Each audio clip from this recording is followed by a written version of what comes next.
Welcome to Investment 360. In the hot seat this evening, Keillen Ndlovu, Portfolio Manager at Stanlib. Always a pleasure to have you on the desk. Thank you. Keillen, first of all, let's look at the listed property environment. The last time we spoke, which was about a month ago, there were concerns over the listed property environment as to whether the sparkling returns we've seen of late were able to continue given the higher level of vacancies. Is that trend still continuing? It's quite interesting, actually. If you look at the total returns year to date, properties competing with bonds for the top spot returns about 7% year to date. If you compare that to equities have done nothing. So property is holding up. It's doing what it's supposed to do. Just income returns, basically. You see, you should be in the listed property space. Are you in the listed property space? I'm a director of a listed property company. A good disclosure to start with. Okay, so just so everyone knows, I won't say which one it is, but you can look it up if you want to. Look, property's not bad. I mean, understand, if you in retail, especially in one, now let me revise it, if you in the super regionals, the Sandton cities, the Eastgate, Westgates, you are flying. Sure. Somehow the consumer hasn't got a job in South Africa, but somehow they've got money and they are spending, so you find there. If you in industrial, you're okay, because no one's built industrial. It's actually reasonable demand. The problem is if you are in even A-grade office space, if you're in A or B-grade office space, there's big oversupply here. That's where the vacancies are. That's where the problem is. Second problem, costs. You can't pass them on. Big cost is electricity and rates and taxes and that stuff. Well, let's throw it back there's the property market. Keillen. Is the property problem, the problem in the property environment in the office space, as Wayne has pointed out, so the commercial property space? Yes. Yeah, well, there's actually pockets within the office space. If you want to play the office market, you should play the A-grade office space rather than the B-grade. So it's all a relative game. But what you've seen right as well. Okay, wait, break it down for us. We were speaking about acronyms in the pharmaceutical industry earlier. There's A-grade, are we talking about the super office space? Yes, actually. You even get a thing called P-grade now, prime, which is P-grade, which is above A. I can't believe the knowledge that you are spurting forth with tonight. Sure. I'll probably say like an A-grade building is one that's got good parking ratios, nice air conditioning, less than 10 years old. Like a couple of buildings that you see around here in Sandton will fall under the A-grade space. So that's prime office space. In other words, the type of office we would all like to work in. That's right as well. So, but like I say, there's actually exceptions in that space. You saw SciComm's results come through 2 days ago, sorry, on Friday rather, where they've seen that actually the A-grade space has been doing much better than the B-grade space. And they've seen vacancies decline in that space. There's big corporates at the time looking for like 5,000 square meters, 10,000 square meters. They can provide them in that space. So you have to be very careful in that space. It's not actually the best place to be in. But why the B grade under pressure at the moment? It's oversupply. Yep. So if there's oversupply, everyone's competing for the same tenant. So even if you're in the A grade space, you have to reduce your rents.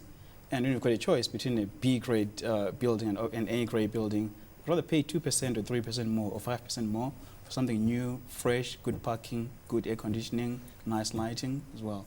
What about the other concern that Wayne tables, and that is, of course, the fact that they can't pass on, landlords can't pass on their costs to the tenants, so electricity, rates and taxes, etc., etc. So you can pass on, like electricity, you can do that, but with rates and taxes, you can't pass on 100% of that. So like the landlord actually feels the pain in that space. But either way we look at it, the tenant is paying more. The tenant looks at how much does it cost for them to operate a business.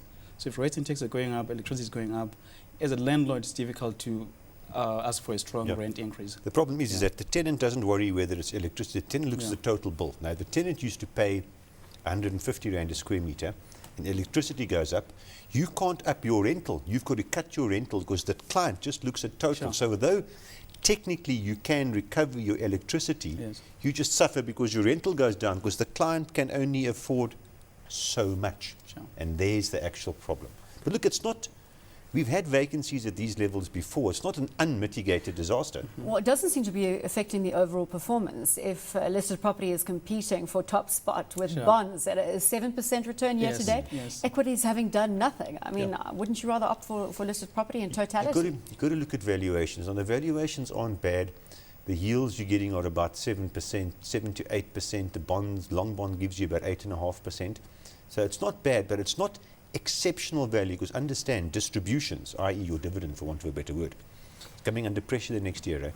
How do you research the property environment, Keillen? What do you do? Are you on the ground? Do you go and have a look at the shopping centres? I mean, just looking at this new establishment, very easy to access, Sandton City. What is the process that you follow to come to conclusions? I was actually at the launch last week. Nice you buy some attire from Zara. Well, like the queues are too long, actually. I couldn't wait, actually, that long to get into that queue. But what we look at as well is the key things like you look at parking, you look at how many people are going to the shopping centre, you look at the tenants who are there, look at the opening hours as well. How easy is it to access the shopping centre? Is it visible? And what kind of shoppers are going into that space? And does the tenant mix suit actually a shopper profile in that space?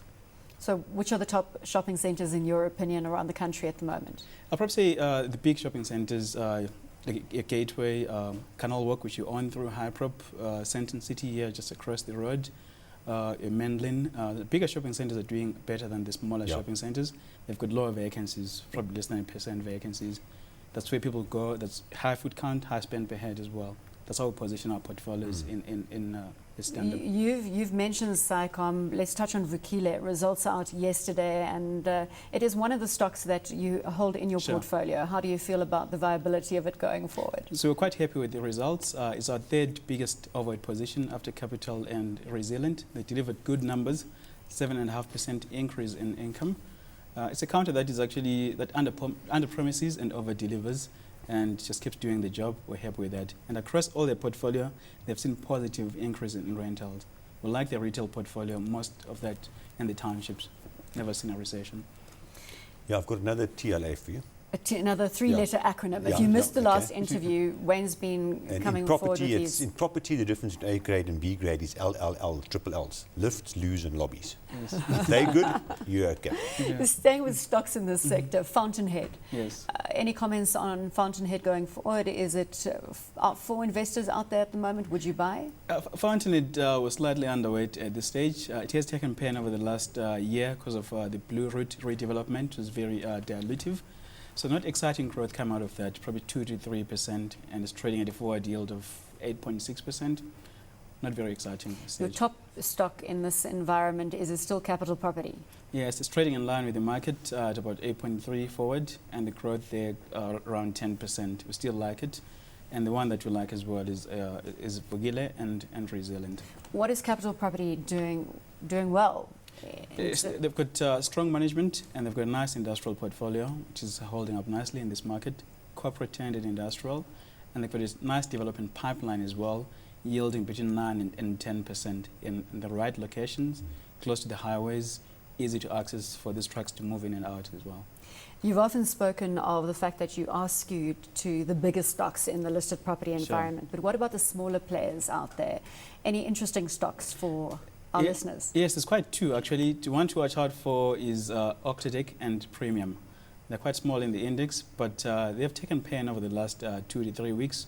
It's been one of the big seller there, and they've been dumping the stock in the market, and they're looking attractive, trading at over 9% yield. And they're run by strong management. It's a family actually that owns over 30% of each of these companies. So we've got aligned interest in that space. So Octodec, would you be buying into this dip right now? Yeah, we actually bought Octodec last week, and Premium as well. It's looking attractive, just down about 3-4% today. What about liquidity at the lower spectrum of property stocks? You have to think long term as well. If it's looking attractive on a yield basis, you're looking for that income, you should hold in for longer.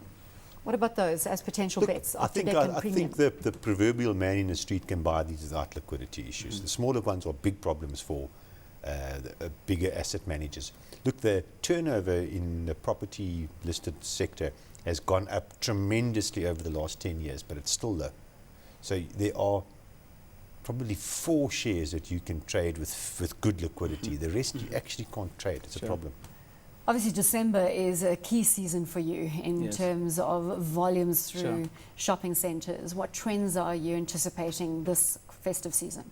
We'll expect a spike or an increase in foot count. What you see like every December, it's December and around the Easter holiday as well. If you look at the shopping centre trends, big increase in foot count, big increase in spend per head as well. So we'll expect You're fairly not good concerned Christmas. about the health of the South African consumer. I suppose stats are also in favour of the consumer, with retail sales up 8.3% Yeah, it's strong, in terms of the latest You can't reading. believe it. Sure. Still expect a fairly good Christmas. People starting to shop now. As you can see, with most shopping centres making preparations already. Most of the bigger shopping centres, you want to be in that space. So no negative surprises on... Not this year. No, we don't look at that as well. In terms of interest rates going forward, do you have a view? Obviously, we spoke to Samantha Loring earlier, who Sure. attended the Reserve Bank's meeting today, saying that interest rates are going to remain stable for longer. Are you anticipating any interest rate surprises on the horizon? We share the same view as well as Stanlib, that looking at flat interest rates. Concerns around inflation long term, but the economy needs to grow and can't raise interest rates at this stage. It's good for our shopping centres as well. Yeah, look, I think we must just be careful, and this is a medium-term view. It's not this year, it's probably not next year. But there seems to be a little bit of a trend developing here of unsecured loans that's really pushing this consumer expenditure. There's no ways the consumer retail sales should be growing at 8% real when our economy is growing at 3%. This 3% real. And the guys are pushing these unsecured loans heavily, and it's all the players, I mean, led by the smaller players, led by Capitec, Able. I mean, Able's results came out today. They pushed their book, was it 30 or 40% growth in the book, and it's all unsecured. Now, it's not a problem today, but watch out in 3 years' time. But the retail side specifically looks okay for the while, because what happens is people are getting unsecured loans to go buy furniture and flat screen TVs and motor cars. And there seems to be no end to the supply of these loans. But so just watch out in 3 years' time. But for the next couple of years, it's fine. Do you agree with Wayne that this could potentially be a red flag going forward, unsecured loans into the South African environment that are potentially skewing the health of the consumer to the positive? Sure, there's no doubt as well. You don't want retail spending to be driven by credit. We've seen actually a negative effects of that. But in the short term, we'll keep smiling if people go to the shopping centres and spend money there.